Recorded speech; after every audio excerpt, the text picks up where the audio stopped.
इस दुनिया में कितने ही इंसान आए हैं। कुछ ने अपना नाम पैदा किया और कुछ लोग अपना नाम पैदा किए बगैर मर गए। कुछ लोग ऐसे भी हैं जो जिंदा लाश की तरह अपनी ज़िंदगी गुजार के बगैर किसी मकसद के अपनी ज़िंदगी गुजार के चले गए हैं। मैं ये समझता हूँ कि कामयाबी एक सुराख की मानंद है कि उस सुराख में से जितना आप जोर लगाते हैं, जितना बाहर निकलने की कोशिश करते हैं, उस सर्कल से आप जितना पोटेंशियल अपना लगा रहे हैं, जितनी मेहनत कर रहे हैं, जितना अपना पसीना बहा रहे हैं निकलने के लिए एक अच्छे टाइम के लिए, उतने ही आपके पर फैलते जाते हैं और लोग आपकी मिसाल देते हैं और जो भी आपको देखता है वो सुभान अल्लाह कहता जाता है। और जो लोग उस सुराख से ज़ोर नहीं लगाते, निकलने की कोशिश नहीं करते, उस सुराख में फंसे रहते हैं, वो एक ज़िंदा लाश की मानद अपनी ज़िंदगी गुजार देते हैं। आप देखिए कि इस दुनिया में खरबों लोग आए हैं। अभी भी इस कुरायर्स पर तकरीबन 8 अरब के करीब लोग आबाद हैं। अब इन खरबों लोगों में से या 8 अरब लोगों में से सिर्फ एक शख्स ऐसा है कि जिसे सुपर जीनियस का खिताब दिया गया है। इस शख्स का नाम आइंस्टाइन है। ये एक ऐसा इंसान था कि जिसने दुनिया की सबसे बड़ी equation E is equal to M C square, आप सब लोग इससे बखूबी वाकिफ होंगे, लेबॉर्ट्री के बजाय अपने घर बैठे सॉल्व कर दी थी।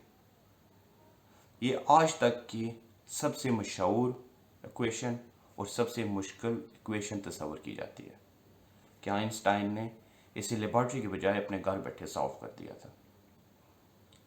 अब आइंस्टाइन के बाद एक और शख्स आया कि जिसे सेकंड सुपर जीनियस का खिताब दिया गया।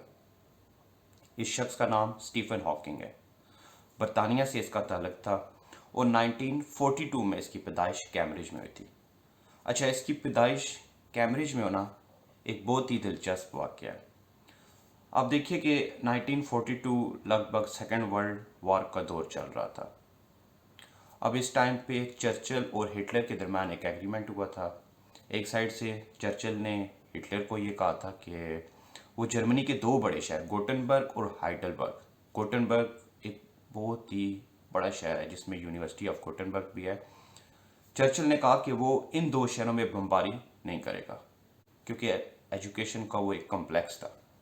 दूसरी तरफ से हिटलर ने चर्चिल के साथ ये एग्रीमेंट किया कि वो इंग्लैंड के दो बड़े शहर कैम्ब्रिज और ऑक्सफोर्ड, इन दो पे बमबारी नहीं करेगा जंग के दौरान, ये शहर महफूज रहेंगे।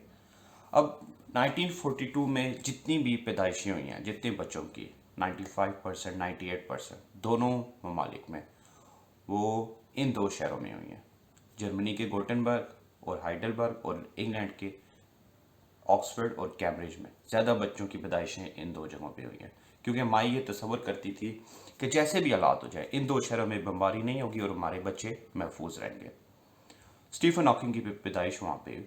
अच्छा, इस शख्स ने जो अपनी ज़िंदगी गुजारी, अपना पूरा लाइफ का टेन्योर, वो बहुत काबिल तहसीन है। वो बहुत कमाल की ज़िंदगी इस शख्स ने गुजारी है। एजुकेशन में तो ये फर्स्ट क्लास था ही। ऑक्सफोर्ड से इसने बीए की डिग्री हासिल की, फर्स्ट क्लास से इसने ऑनर हासिल किया और इसके टीचर्स हमेशा ये कहा करते थे कि ये एक सुपर जीनियस इंसान है और इसने इस चीज़ को साबित किया है। उसके बाद ये फर्दर अपनी एजुकेशन में आगे बढ़ता गया और इसने पीएचडी की डिग्री हासिल की। अब जिस टाइम ये कैम्ब्रिज में अपनी पीएचडी की डिग्री हासिल कर रहा था तो एक दफ़ा इस तरह से हुआ कि सीढ़ियों से नीचे जाते इसका पाँव फिसला और ये गिर गया। हॉस्पिटल इसे एडमिट किया गया और डॉक्टरों ने कहा कि ये एक ऐसी मूजी मर्ज में मुब्तला हो गया है कि जिससे आप ये एक्सपेक्ट कर सकते हैं कि ये कुछ सालों का मेहमान है इस दुनिया में। इसकी ज़िंदगी बहुत कम है, ये शायद 1 साल ज़िंदा रहे, 2 साल ज़िंदा रहे, लेकिन खुदा का फैसला कुछ और था। कहते हैं कि जिसे अल्लाह रखे उसे कौन चखे। इसने काफ़ी तवील ज़िंदगी गुजारी उस बीमारी के साथ। इसे मोटर न्यूरॉन डिजीज़ हो गई थी। मेडिकल की ज़ुबान में आप इसे ALS कहते हैं। यानी कि ये एक ऐसी डिजीज़ है कि इसमें आपके हार्ट के ऊपर, आपके दिल के ऊपर छोटे छोटे निशानात बन जाते हैं। यानी कि आपका दिल जो है वो खून की सप्लाई जो है वो बॉडी को कम कर देता है, जिससे आपके जो सेंसेस हैं, बॉडी के फंक्शन हैं, वो स्लो डाउन होना शुरू हो जाते हैं। अक्सर बुढ़ापे में आप देखिए कि लोगों के जो सेंसेस है वो कम होना शुरू हो जाते हैं। वो शायद इसी बीमारी की वजह से होते हैं क्योंकि इस बीमारी में सबसे पहले अंगूठा ख़त्म होता है, फिर उंगलियां, बाजू, इस तरह करते करते पूरा जिस्म इंसान का काम करना छोड़ देता है। 1975 में ये शख्स व्हील चेयर पे आ गया था। इसकी लाइफ बिल्कुल मुताज होकर रह गई थी, लेकिन इसने गिव अप नहीं किया। टेक्नोलॉजी के ज़ोर पे इसने हर चीज़, हर रिसर्च जो नामुमकिन तस्लीम की जाती थी, उसके ऊपर इसने वर्कआउट किया। 97 में इसकी जो ज़िंदगी थी वो व्हील चेयर पे बिल्कुल इस तरह से हो गई थी, इस तरह से ये गिर गया था व्हील चेयर पे, लेकिन इसने गिव अप नहीं किया। इसने वो काम करके दिखाया जो शायद आज तक कोई ऐसा साइंटिस्ट नहीं कर सका। वो स्टीफन हॉकिंग का ये मानना था कि अगर वो मोटर न्यूरॉन डिजीज़ के साथ, मुथाजी की ज़िंदगी के साथ, वो ब्लैक होल्स पे रिसर्च कर सकता है, अल्बर्ट आइंस्टाइन को अवार्ड उसे मिल सकता है, टीवी पे वो रिसर्च प्रोग्राम को लीड कर सकता है, बड़े बड़े रिसर्च प्रोग्राम चला सकता है, तो आप भी कुछ भी कर सकते हैं। यानी कि उस शख्स ने ऐसी डिजीज़ के साथ अपना वर्क किया है जिसे आम अल्फाज में लोग सुन के ही डर जाते हैं। उस शख्स ने गिव अप नहीं किया, और उसका ये मानना है अगर स्टीफन हॉकिंग इस डिज़ीज़ के साथ, इस मोथाजी के साथ सेकंड सुपर जीनियस का खिताब ले सकते हैं, तो आप भी ले सकते हैं। मेरा ये मानना है और मेरी लाइफ का ये दावा है कि हम लोग जितना खर्चा, जितनी ज़ेबो आराइश अपने यहाँ से नीचे के बदन पे लगाते हैं, गर्दन से नीचे के बदन पे लगाते हैं, इतना ही अगर खर्चा हम गर्दन से ऊपर वाले हिस्से पे खर्च करें, तो हम इस दुनिया में अपना ही मकाम पैदा कर सकते हैं।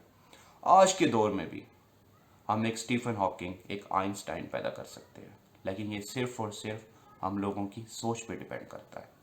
मैं उम्मीद करता हूँ मेरा ये मोटिवेशनल लेक्चर, ये स्पीच, ये वर्ड्स आपको पसंद आए होंगे, और आप भी अपनी लाइफ को चेंज करें, अपने अंदर पॉजिटिव चेंज लाएं, और हर नामुमकिन को मुमकिन करने की कोशिश करें। Thank you.